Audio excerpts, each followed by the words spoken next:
really no gospel at all. And evidently, some people are throwing you into confusion and trying to pervert the gospel of Christ. Nandoon na sa panahon ni Pablo yung perversion ng gospel, yung pagbabago ng gospel, yung pagtatampered ng gospel. Nandoon na. And up to our time, up to our generation, iba't iba ng mga reliyon ang naglabasan. At kung tatanungin natin yung Baptist Christian Church na sinasabi ng Roman Catholic na ang Baptist ay hindi totoong church, yun ay mali.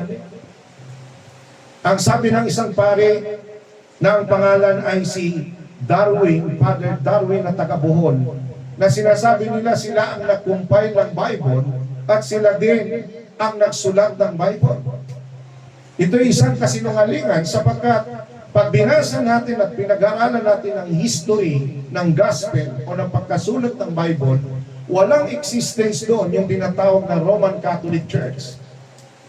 In fact, si Emperor Constantine ang nagpapako sa mga Kristiyano. Siya ang nagpapatay. At bago pa si Constantine, si Emperor Nero, pinapatay niya rin ang mga Kristiyano, the Roman Caesar. At bago pa man si Caesar, si Pontius Pilate, na sinabi niya, bakit ko ipapako si Kristo? Di ba ito ang hari ninyo? At ang sabi ng mga Hudyo, He is not the King of the Jews. Kaya ang sabi ni Pontius Pilate, ipapako ba ninyo ang inyong hari? Sinasabi nila, wala kaming ibang hari kung hindi si Caesar. Siya ang hari namin, yung emperor, siya yung hari namin. Siya ay isang impostor. Hindi siya, at kiniklaim niya na siya ay mula sa Diyos at anak ng Diyos. Kaya naghugas ng kamay si Pontius Pilate, ipinakita niya sa mga Israelita at mga taong naroon na sumisigaw, crucify him. Crucify him. Naghugas na ng kamay. At sinabi niya, kung ano yung gusto nyo, siyang gawin nyo sa taong ito. At sinabi niya sa Panginoong Jesus, kinausap ni Pontius Pilate, bakit kanila pinapapako? Hindi siya kumikibo. Ikaw nga ba ang hari ng mga Hudyo? Hindi siya kumikibo. At ang sabi ni Pontius Pilate, hindi mo ba alam na may kapangyarihan akong ikaw ay palayain at kapangyarihan ikaw ay hindi pako sa krus? Anong sagot ng Panginoong Hesus sa kanya? You have no power over me, and the power that you have has been given from the above. And without the power given from you from the above, you have no power over me. Bakit niya sinabi ito? Because He is God in human flesh. Kaya marami nang nagpapahayag ng salita ng Panginoon. May tinatawag na prosperity gospel. May tinatawag na salvation through church gospel. May tinatawag na through golden rules gospel. May tinatawag na by works, no? By good works gospel. Yung tinatawag na prosperity gospel, you are born as a champion, ni Joel Osteen, ni Kenneth Copeland, ni Benny Hinn doon sa Amerika. And some pastors doon sa Africa na ang kanilang preaching is about the prosperity gospel. This is not the plan of God. And they perverted the word of God. Amen? And what is the Bible is telling us about the true gospel?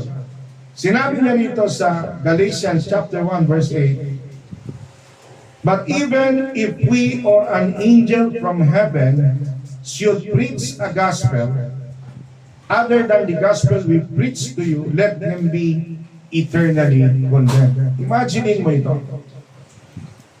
Kung sino daw ang nagpipreach ng gospel, maliban sa gospel na ibinigay ng ating Panginoong Jesus, let him be eternally condemned. Sumpain siya eternally. Sumpain siya ng magpawalang hanggan. And as we have As we have already said, so now I say again, if anybody is preaching to you a gospel other than what you accepted, let him be eternally condemned. Kaya tayong mga anak ng Diyos, tayong mga nagsasabing we are Christian, ano ba ang natanggap nating gospel? Yung gospel na sinabi ng tao? O yung gospel na sinabi ng ating Panginoon? Ano ba ang sinusundan natin? Marami ang nagsasabi, especially the Muslim community and the Roman Catholic community, na sila yung tunay na iglesia at sila yung tunay na reliyon. Sapagkat sinasabi nila, milyon kami sa buong mundo. Napakarami naming simbahan na itayo sa buong mundo. But because we are reading the Word of God, na sinabi doon sa Matthew chapter 7, verse 15, na ang sabi doon, makipot ang daan at makipot ang pintuan papunta sa kaharian ng langit. At malapad ang daan at malapad ang pintuan papunta doon sa kapahamakan at marami ang lumalakad sa daan ito.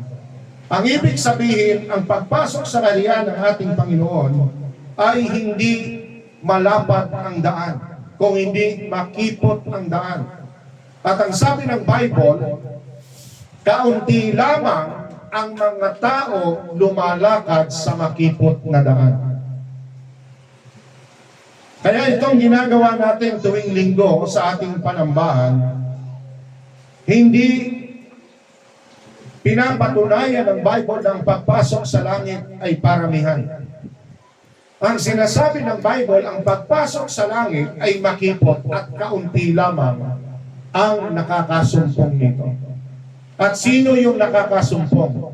Kanina yung pinag-aralan natin, yung mga taong na predestinate ng Panginoon. Before the foundation of the world, they were predestinated in salvation through Christ in eternity. Amen. Kaya hindi mahalaga yung dami ng tao. Marami nga yung tao, pero hindi naman alam yung salvation na nakasulat sa salita ng Panginoon. Amen? That's why ang sabi ng Panginoon, for the wages of sin is death, but the gift of God is eternal life in Christ Jesus our Lord. Ang kabayaran ng kasalanan ay kamatayan. Ngunit ang kaloob ng Diyos ay buhay na walang hanggan na matatagpuan mo lamang kay Kristo Jesus. At kung may nagtuturo na may ibang daan ng kaligtasan, hindi ito yung gospel na itunuro ng ating Panginoon at ng mga apostol. Kaya masasabi natin, marami ang nagsasabing they are Christian, but by their action, they are detestable, disobedient, and unfit of doing anything good. According to Titus chapter 3, verse 16. At sinasabi din ni Eli Soriano at sinasabi din ng ibang reliyon, lalong-lalo na ang buong kaparian, ang Papa at lahat ng pari ng Roman Catholic, na kapag ka ikaw ay nangumpisal sa pari, matatanggap mo ang kapatawaran. Ito ay isang kasinungalingan. Sapagkat walang pagpapatawad ng taong makasalanan. Tanging si Kristo lang ang makapagpapatawad. Kahit ang pastor, yan ay makasalanan na tinawag ng Panginoon mula sa kadiliman papunta sa kaliwanagan. At sinabi ng Bible, there is no mediator between man and woman. There is no mediator between God and the people and humanity except the Lord Jesus Christ. Siya lamang ang nakakapagpatawad ng kasalanan. Kaya yung tinatawag na Eucharist o Sacraments o Catechism ng Roman Catholic, lahat ng nakasulat dito ay kasinungalingan. At tatayuan ko yan. Katotohanan kasi ang aking tinatayuan. At maraming nailigaw ang katuruan na ito. They are paganism and they connected to Christianity. Napunta si Magellan dito, sabi, il-introduce ang Christianity. No. He did not introduce Christianity. What he introduced is Catholicism. And Catholicism is not a religion. It is an organization according to the Scripture. At sino ang paniniwalaan natin? ang paniniwalaan natin ay salita ng Panginoon. Kaya nung unang panahon pa